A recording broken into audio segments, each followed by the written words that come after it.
Welcome to the great indoors. In an age where technology is no longer simply connecting our devices, but beginning to anticipate our needs, shape our environments, and quietly disappear into the background of everyday life. The most important conversations are no longer just about innovation, about experience, trust, and what it means to make complexity feel human. And here in Barcelona, at the close of another extraordinary Mobile World Congress, that theme has been everywhere.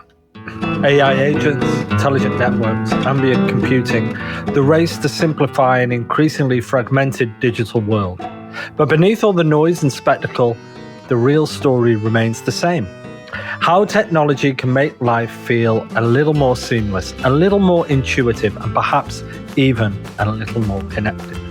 So I'm your host, Matthew Roberts, and as always, I'm joined by my producer, the one and only Larissa Yee. And today, it is the final episode of not only our MWC 2026 coverage, but also the season 12 of The Great Indoors. We're ending on a fascinating conversation about what one guest calls the grand reaggregation. Joining us today is Amit Nag, Vice President of Connected Products and Experiences at TELUS, a technologist whose career has spanned streaming media, smart homes, and the future of connected experience. And joining him is a co-host. He's been on the show with me many times before, Amdocs' own Ragu Masilamany, helping us unpack how AI, generative interfaces, and open ecosystems could fundamentally reshape the connected home. So today, from raccoons on rooftops to invisible AI, from streaming wars to physical intelligence at the edge, this conversation captures something I think many of us have felt throughout this year's Mobile World Congress. The future may be getting more complex beneath the surface, but the winners will be the companies that make it all feel beautifully simple. So from the final day here, MWC Barcelona, and the closing chapter of Season 12, this is The Great Indoors.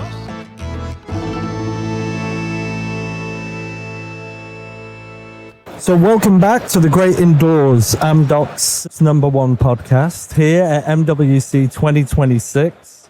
The show continues, the great conversations continue, and I'm really excited to welcome my next guest to the show. His name is Mr. Amit Nag. He's from TELUS and the Vice President of Connected Products and Experiences. Welcome, Amit. Thank you. Thank you for having me here. Yeah, it's great. And also, no stranger to the podcast.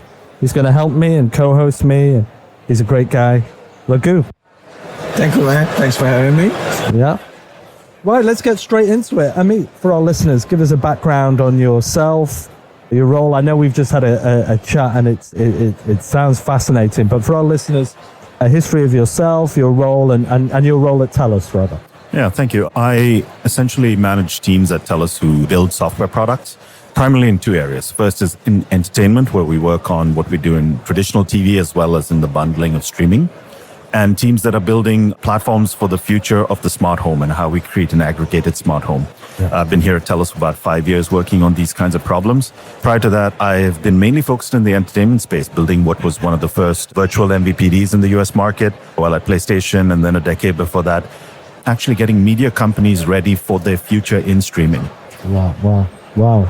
That's really cool. And how's the show been for you so far? It's been amazing. I'm kind of hoarse from having been doing demos in loud rooms for several days, so happy to be sitting down for a change. Now let's get straight into it. And we just talked about this before, and I think we're going to start with that. Yeah. And it was a term that we just talked about, Amit, but the grand reaggregation. Maybe that marketing term will stick. I certainly hope so, because you heard it here first. But take our listeners through that whole vision, Amit, if you could. Yeah. It may be that I'm getting old, but I'm nostalgic for an earlier time when things seemed simpler, right? Anything you brought into your home plugged into Wi-Fi and worked. All your TV came on a box and you didn't have to worry about what service it was on and whether you had a subscription to it. You just switched to the channel and watched it. Yeah. And having worked in a decade on helping media companies, for one, go direct to consumer, we were, as a society, amazed by the amount of choice and creativity that brought to the front. But we're also seeing a bit of the backlash now, the pendulum swinging back. that in entertainment as well as in smart home, in two areas where your life is now a mess of too many apps, too many subscriptions, and an incredibly complex user experience. So we'd love to view a future, a hopeful future, where we have a reaggregated, simple experience, subscription, but maybe with the choice this time layered on top. Yeah. Wow. We just walked through it, the use case that you showed myself and Ragu when we were just chatting. Just take our listeners through that specific use case, because it was quite illuminating. So I'm very lucky to be working with teams who are building some really impressive things in the world of this grand reaggregation. One has been in the entertainment and streaming world, create this discovery and viewing experience in this disaggregated streaming experience. The other has been in smart home, where we've just been showing off what we've built when you bring in AI and generative UI as the way to access this complex world of 1,000 devices and 1,000 apps. So not only do we now have a platform that brings in Wi-Fi, local IoT, Zigbee, Z-Wave, all those devices into one place, it then creates an AI layer that helps you manage and control it, but then also the right UI to interact with. And in this case, I think I showed you two examples. One where I just asked my AI, hey, what's been happening in my home? I've been hearing some sounds, and it went and checked all of my sensors, figured out which were the cameras that might be pointing at the roof, watched the video on them, and then told me there was a raccoon there and showed me a clip of the raccoon. Right? And I think I might have showed you another use case where you then say, hey, can you do something and warn me about it? And it can actually create a UI for what to do the next time it sees a raccoon, like flash your light red. Yes, right. So that was the generative UI, and I like that thing. Yes. Sorry, Ragu. So, Amit, there was attempts to have a unified, let's call it smart home version 1, to bring all connected devices of different kinds by actually telcos previously, to be able to manage cameras, security systems, sensors, providing a single UI. Even if I remember correctly, we used to have those specialized tablets to essentially watch all of them together. From a telco's point of view, the attempt was, it's maybe not as grand aggregation as what you're envisioning, but there was a vision about bringing all that together and provide a single source, and also it's managed, also it's connected, so it's connected to orientation as well. How do you see the difference from that, let's call it the version 1, to the AI era of what you're dreaming? Yeah, no, that's a fantastic question. And one of the reasons I'm at TELUS is because TELUS has actually lived that transition, right? We've been in the smart home space, for example, since 2018, and have been providing this service in more of that, let's say, call it vertically integrated model of, cameras and panels and things that are designed to work together, where you have telco grade kind of infrastructure behind it, and then installation and support and all of that. More of a closed system. Correct. And what consumers today really want is an open system where I can bring what I want, I can bring my subscriptions I want to, I can get it packaged if I want to. What today, between protocol availability and the ability with Gen AI and generative UI to put a simple UX in front of that vast complexity is really what's making a difference. I see. That's materially different.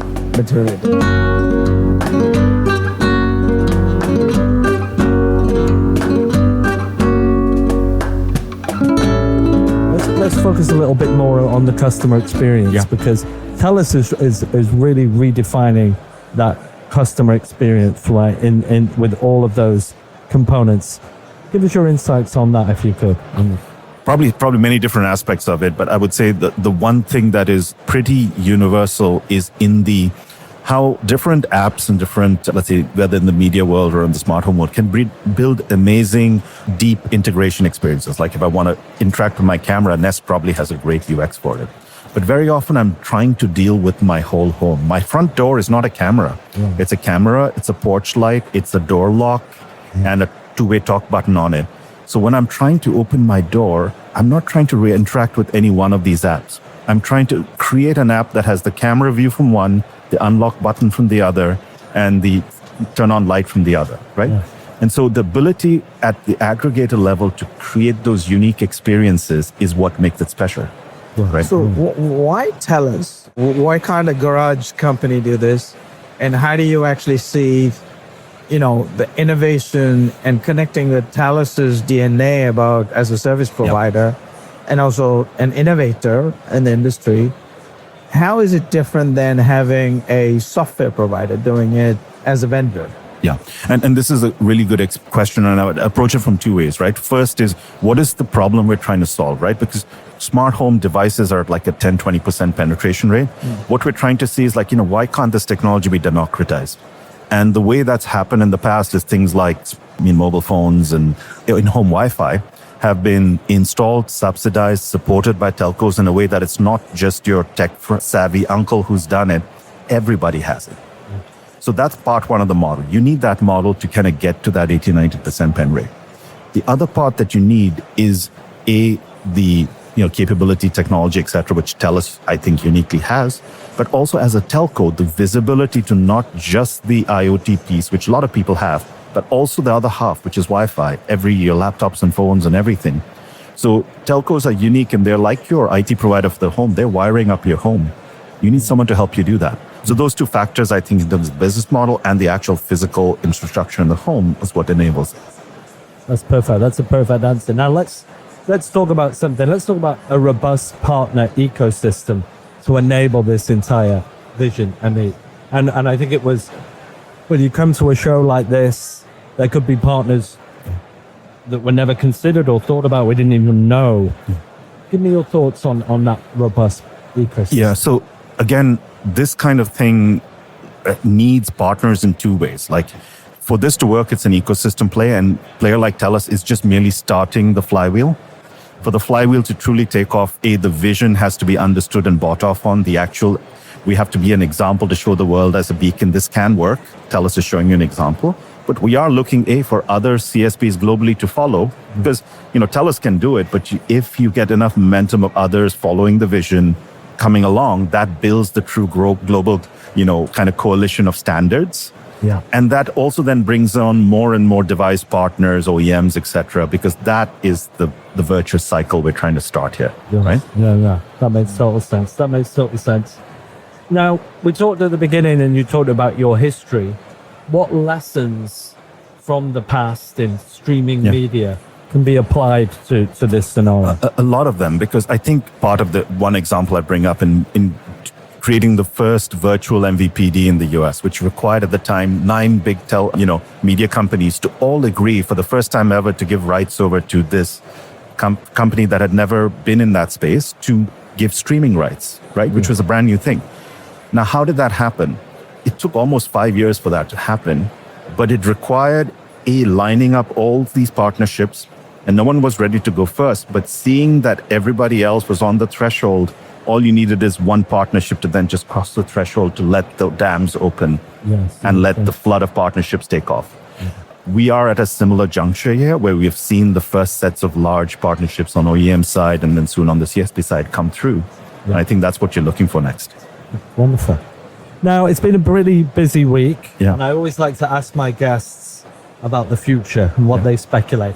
If we were back here, let's just give a time frame, 3 years from now, and the three of us were sat here having a similar discussion, what do you think the big, not theme, what would you like to see or expect to see from the industry from your perspective? Of course, you can't look anywhere here without seeing AI somewhere. I happen to come back and think of the fact I was building, as I said, neural network models in the 90s. Yeah. And the one takeaway I have from it is what you think of AI as now is not going to be what it is in a few years. So we think about LLMs and we think about chat interfaces. Yeah. That is not going to be true, literally, if I had my way a month from now. Yeah, right? Yeah. And that's cool. So I do think AI is going to be a theme, but how we think of it, how we interact with it, what technologies underlie it, are completely going to change in my mind. A term that's come up a lot this week is physical AI. And I can look, I spoke with the CMO at Qualcomm, and I look all around me and I see robots, sensors, and new hardware. How do you think that plays into that grand disaggregation and the connected home? So the theme of the pendulum swinging, which is true of so many cycles, right? Anytime something comes in, there's enthusiasm, there's momentum, pendulum swings one way, it eventually swings back. Yeah. So one thing that as a telco we're preparing for is the swing back on cloud, which is, cloud is amazing, AI is amazing. Not all AI needs to run in the cloud or should run in the cloud. So a good example is for our cameras, we do the initial pre-processing right on the chip at the camera edge. You get the highest quality, lowest latency, privacy, because you're not sending images somewhere. We want to, in our next gen, to drive, let's say, face recognition, shouldn't happen on the cloud. We'd like to happen in the hub inside your home, so privacy, speed, everything is maintained. So there's a balance here where we think there are some elements which will come back into the physical world of your camera or your robot or wherever.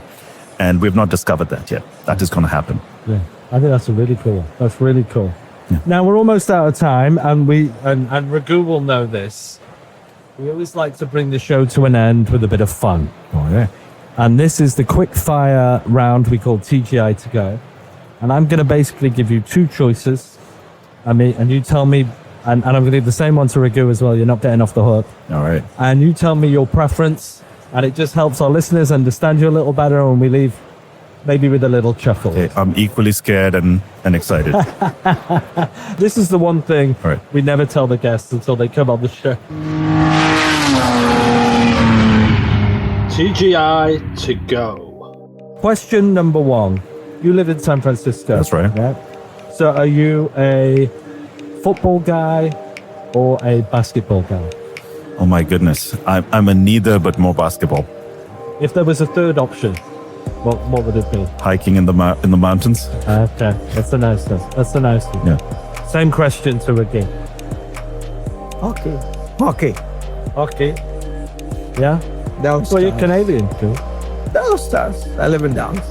You could go for a break for a weekend, courtesy of Amdocs for being on the podcast, and we could send you to one city in Europe to spend that weekend. Would it be London or Paris? Oh, London. Lots of friends. Lots of friends. Yeah. Yeah. It's great. Yeah, I mean, I lived there for 30 years, fully mate, so it'd probably be my choice as well. Yeah, Paris is lovely, but lots of friends. London as well. Yeah. Now, obviously we're in Barcelona. We're going to have a meal at the airport, and we're going to have two choices, tapas or paella. What would it be? I may have to go with the paella because I've just been overdosing on the jamon that I love so much and the tapas, so yeah. And have you had some nice dinners this week? And They have all been lovely. Yeah, that's great. I can have some, man. Yeah? How's the tapas? Yeah, tapas these days. That sounds great. It's only third day, so I think it's super. Yeah. There's still time. There's still time. Instagram or TikTok? Might have to be Instagram. I think that's a pretty consistent answer that we've had with the delegates this week. Is it our age segment? Is it showing? I did throw that out there as an explanation. Maybe not. I don't know. Instagram. I thought you were just going to say TikTok then to throw off the... No. Okay, great. Final question, one I've asked everybody this week. Cats or dogs? I'm a cat person through and through. Oh, are you? Yeah. Oh, wonderful. I like pets that play hard to get. Yeah. I'm neither cats or dogs, but I have two cats at home and no dogs, so it's cats. Yeah. You don't like these cats? If you're not, okay. I can't say that in public. And anyway, before we close out, I really appreciate your time today, mate. It's been great meeting you. It's been a great discussion. What would be some last thoughts you'd leave our listeners with before we sign off today? Come by Barcelona. It's a lovely city and great place to get outside the Fira and go check out the city. So, yeah. And you're heading back tonight, right? I am sadly heading back tonight, but I'd love another evening in the city. Yeah. Great. Well, and we'll see you here next year, of course. Ragu, any last thoughts from you? I think going back to your question on 3 years out, I think AI will be there, but invisible in my mind. So I'm curious to see what happens in Mobile World Congress next year, because it's been the second year of AI more visibly. I think it's more getting into the agent world now.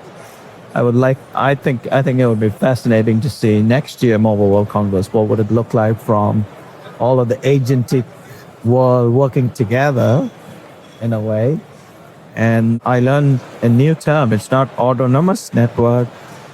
It's something even more than, I can't remember what that term is, but it is more about, it's zero human interaction to operate the network. So I would like to see some of that working. Okay. And I would like to have actual users on it. Yeah. Wonderful. Well, I appreciate all your time today, both of you gentlemen. Have a safe journey back and great meeting you.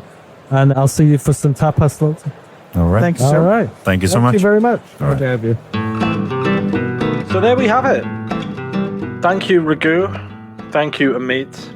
Safe journeys home to both of you, and thank you for joining us on this final episode of Season 12 and of MWC 2026. Feels a little emotional.